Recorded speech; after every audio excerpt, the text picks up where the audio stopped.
Welcome to our sliquor ចាថ្ងៃនេះអ្នកជំនាញរបស់យើង Mr. Darren នឹងធ្វើបទបង្ហាញតាក់ទងជាមួយប្រភេទស្រាមកពីប្រទេសអូស្ត្រាលីខាងត្បូងដែលមានឈ្មោះថា Taylor Jaraman Cabernet Sauvignon.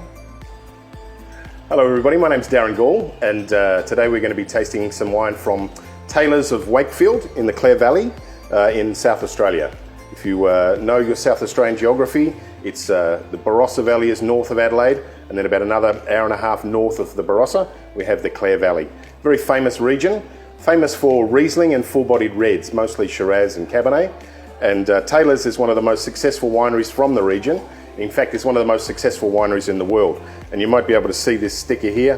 That signifies that for a couple of years there, they were literally the most awarded winery in the world. So a great privilege to taste the wines today with Morgan and Judy. And we'll open it up and decant it, and then we'll get stuck into it, okay? Just while I'm talking, this is the Jaraman label from Taylor's. And Jaraman means horse in the Aboriginal Indigenous language. The reason that they use the name horse, and you'll find on all Taylor's wines a copy of some seahorses.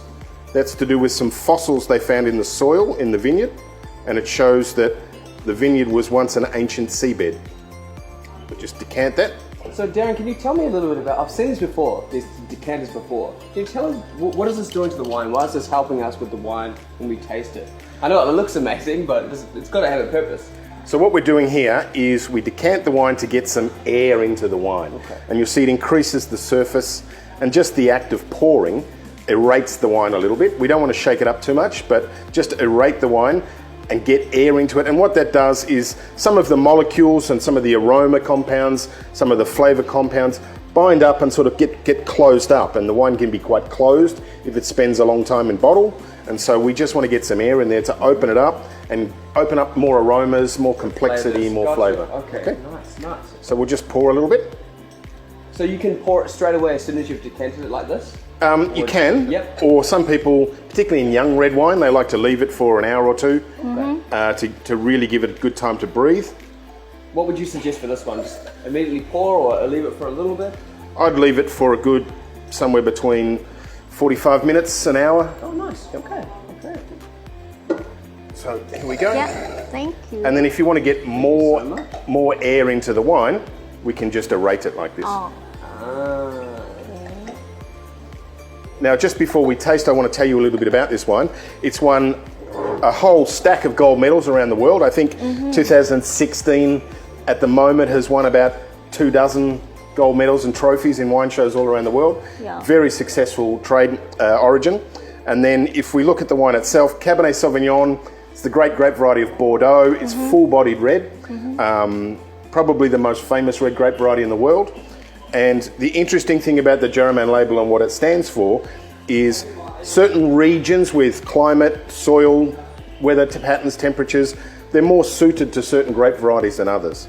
And with this example of Cabernet, they take a portion of fruit from the region in South Australia known as Coonawarra, very famous Cabernet Sauvignon region. I actually used to make wine in that region. I know it intimately well. Very famous for its terra rossa soil over limestone, very rich soils, very good for Cabernet. The weather window is great for Cabernet Sauvignon, which ripens a bit later in the season. So they've taken some Cabernet from there and blended it with some of their own Cabernet from the Clare Valley. The blend here is roughly 50-50, slightly more clear than Coonawarra. And as we taste, we'll talk a little bit about what the Coonawarra component brings to the blend. Yeah. Okay, so let's have a look. Okay. And you can see it's quite opaque, it's quite a full-bodied, medium to full-bodied wine. 2016, so still quite young in terms of full-bodied reds. We have a whiff. Now, cool climate wines, where Coonawarra is cool climate, you have that real concentration of fruit. And particularly with Cabernet, it's in the spectrum of sort of cassis, blackcurrant. Yeah. And you can really pick up that blackcurrant note, right? Yeah, now that you say that, I pick it up. And then typical of a cool climate Cabernet also is a bit of mint, and I definitely get a bit of chocolate, minty chocolate character on the aroma here. It smells good.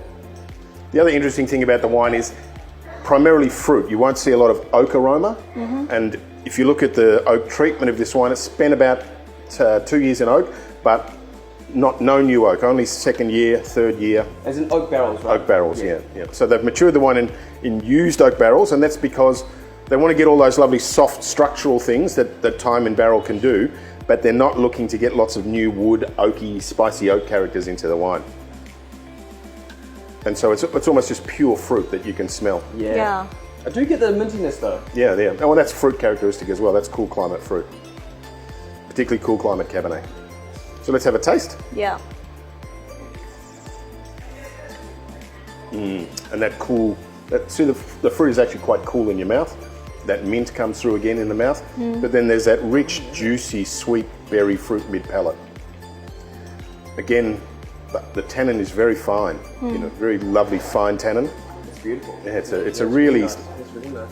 juicy, succulent, sweet fruit almost. Yet this is fermented to almost bone dryness, but that lovely concentration of fruit from cool climate Cabernet just gives it that juicy, sweet spot in the mid-palate that I really love and is really popular. And I can see why this wine wins a lot of medals. Yeah, absolutely. Yeah. What do you think, guys? Really good. I do have a question for you, Darren. So, when I see people drink red wine, sometimes I see it refrigerated, sometimes I don't see it refrigerated. Should we be cooling this down in a fridge or with the ice, or how should we be doing this, like in terms of temperature? Yeah, well, Yeah. good question. It really depends on where you are, obviously. For example, there's a word in French called to chambre, and that is when they bring the wine up from their cellars and they allow it to warm up to room temperature Yeah. because it's so cold.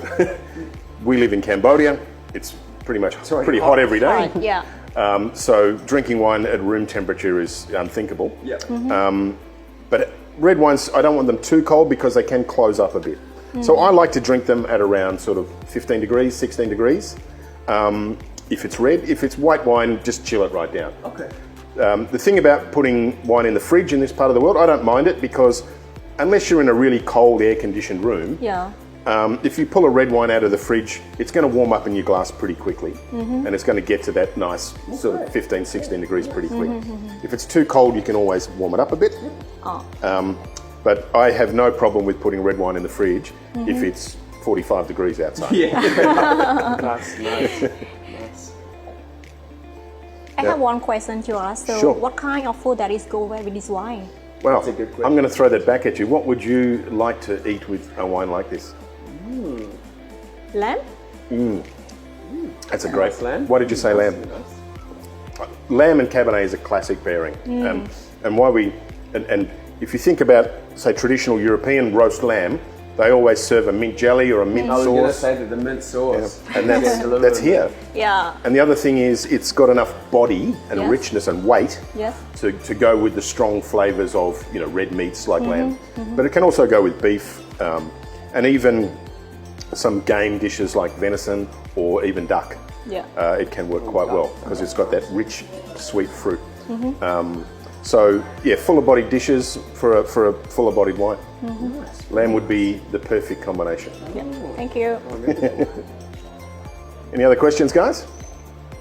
I do have one more. So I do notice in the bottle it's Wakefield. Yep. Wakefield is a part of Taylor's, correct? So Taylor's original family property, which they still get most of their fruit from today, is in Wakefield, which is a town in the Clare Valley wine region. Okay. The other thing is there's a port producer in Portugal called Taylor's, so that there's no confusion. Taylor's market themselves as Taylor's of Wakefield. I see. Makes sense. And as I say, it's arguable who's more famous. Historically, maybe the port producers, but with all of the awards that this winery is winning around the world, it's Sounds like very well known every now. award under the sun. Yeah. So get into sliquor and try it. Yeah. Great wine. The other thing about Jaraman that I really like is its price point. It's not what you would think would be a very expensive wine. It's actually pretty well priced. So get in, talk to your friendly sliquor salesperson and grab yourself a bottle. Enjoy. Well, Yeah. cheers, guys. Cheers. Cheers.